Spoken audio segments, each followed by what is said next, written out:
I'm the air quotes comedian, and this time I have a true story about a cat. It doesn't get any more topical than that, because although I do the old comedy, allegedly, and do the anarchy things, some people have commented, and it goes more or less along the lines of, more cats please, and who am I to deny the audience a request I can grant? I'm sorry about the other request, but at my age it's not anatomically possible anymore, and I think there's a run on cucumbers anyway. But something cat-related happened, and so a cat-related anecdote is just the antidote for all of our collective cat scratch infections. I live with 5.5 cats, the Harper cat being one that is a friend of theirs, but despite having their own home, regularly comes over for dinner at ours. All made possible by the cat flap so the kitties can come and go as they wish. A couple of them are very much more outside cats. One is variable and the other two are more indoors than not. Now, a month ago we had a new arrival, Kitty number 5, from the town over yonder, a real sweetie with a dark tabby coat except from the shoulders up, where the tabby patterning was much lighter and the hair a different length, leading her to look a little odd. I thought she looked like two kittens jammed together, probably at a quantum level. Who writes it? Oh yeah, and so I named her Hodgepodge.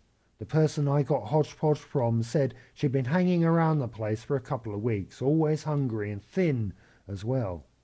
They'd been feeding her, but they were also deathly afraid of cats, a real phobia, even a little kitten like Hodgepodge. I arrived there, and as soon as I stepped out the car, here she comes running over the lawn, meowing her head off and being as friendly as an overexcited puppy. The person you might remember I told you mere moments ago they were deathly afraid of cats was picking up branches in the yard, and Hodgepodge left me and went running over to them. They yelled and pointed a branch at teeny tiny Hodgepodge, who was kind of blatting the end of it, you know. It was like seeing one of those old cartoons where the lady hikes up their dress and jumps atop a chair for fear of being touched by a mouse. I scooped Hodgepodge up and took her home, not yet aware of the irony of doing this. I had to take her to the vet right away because she had a bit of respiratory and was prescribed some medication that cleared it right up. She was full of beans when awake and liked to sleep in my lap, all snuggled up in a ball, and initially she had no interest in going outside much. Then at some point she decided she was an outside cat, which made sense given how she came to be adopted. I informed my neighbours out back that Hodgepodge would probably come up to them, meowing her head off and being ultra friendly, pretending she doesn't have a home.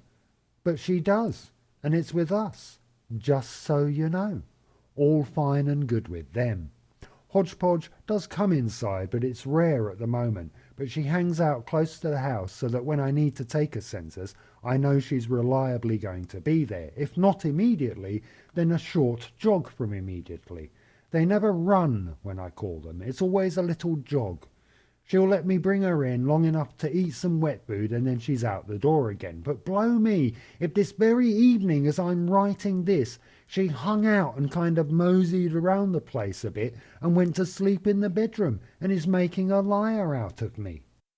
I go out Wednesday night, right, about midnight to call Hodgepodge and give her a bit of love, make sure she's okay, and this time she didn't come running while meowing her head off, and she didn't even come running after a short jog from coming running after being called while meowing her head off.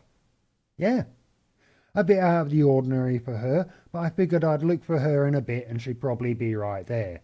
I go out a little while later and I do the same thing again, but she's not there, and I start actively searching for her now. After all, as independent as she obviously is, she's still a young thing and doesn't seem wise to the ways of the world. Or, alternatively, has the world completely sussed and sees us all as merely here to facilitate her wants and has everybody and their dog completely bent to her iron will, small as her iron will must be, kitten-sized, in fact. I wander down past my neighbour's house, calling all the while, and I stop because I can hear her. I mean, she's only been with us a month or so, but I recognise her voice. My neighbour has this closed porch with opaque screen so you can't see inside it. I wasn't about to knock on my neighbour's door at 1 a.m, so I waited until a reasonable time in the morning. I settled on 8:30, early but not the crack of sparrow fart early. And when the door was answered, funny story, they had kidnapped Hodgepodge because they thought her a stray and put her in a kennel on that porch. So she was all right. There was food, water, a small litter tray and bars to climb on, all around her, bars and to look at for the rest of her days. But you know, some people have different ideas about things, and at the end of the day, Hodgepodge was only temporarily inconvenienced. I thanked my neighbour for rescuing her, in as many words, and said, I'm going to take her home and get her some food, and I expect not 5 minutes from now she'll be back out front lying in the sunshine again. And that is exactly what happened. Just for the record, I don't think it's right to cage animals, even if the cage is in an air-conditioned house with all the conveniences in the world. So I certainly think humans should always be raised cage-free. They taste better for a start, and ultimately it saves a ton of cash and is good for the environment. But I digress, because there's more to the story, and my thoughts on free-range humans isn't particularly pertinent to it. That's right, there's more to the story, and we pick it up the next day when I come home from the paid job for my lunch break. I say lunch break, I mean come home and spend 20 minutes fussing with the felines and then buggering off back to the paid work for the remaining hour or so. Hodgepodge was chilling in the driveway when I left.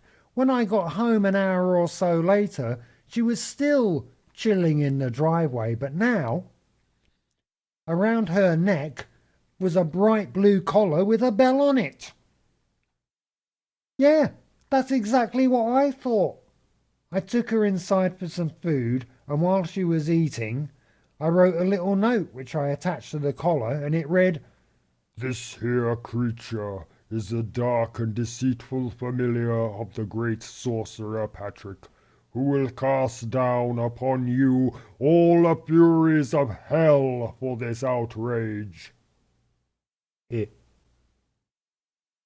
didn't read that. What I actually put was a smiley face to indicate I was in good humour, and I wrote, My name is Hodgepodge, and I have a home with Patrick at such and such, even though I like to pretend otherwise.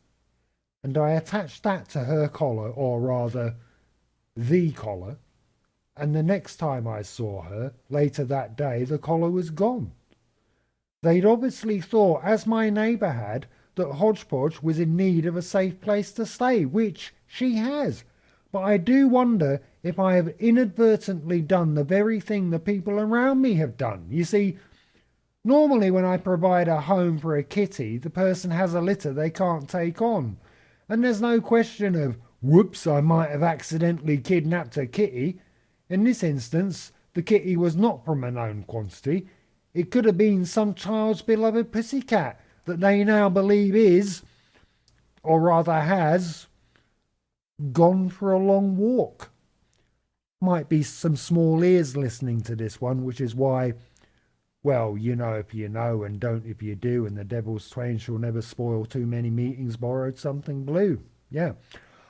I would just point out that this entire situation is reversible, except for the fact I would have to wear sackcloth and bathe myself in ashes if somebody popped up and said, Oh yeah, Pushkin's, she lives with us.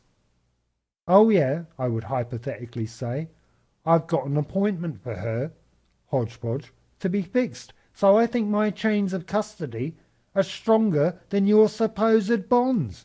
And of course, they'd say, So, what's wrong with you? And when can we have Pushkin's back, please? Little Fiona is at her wit's end.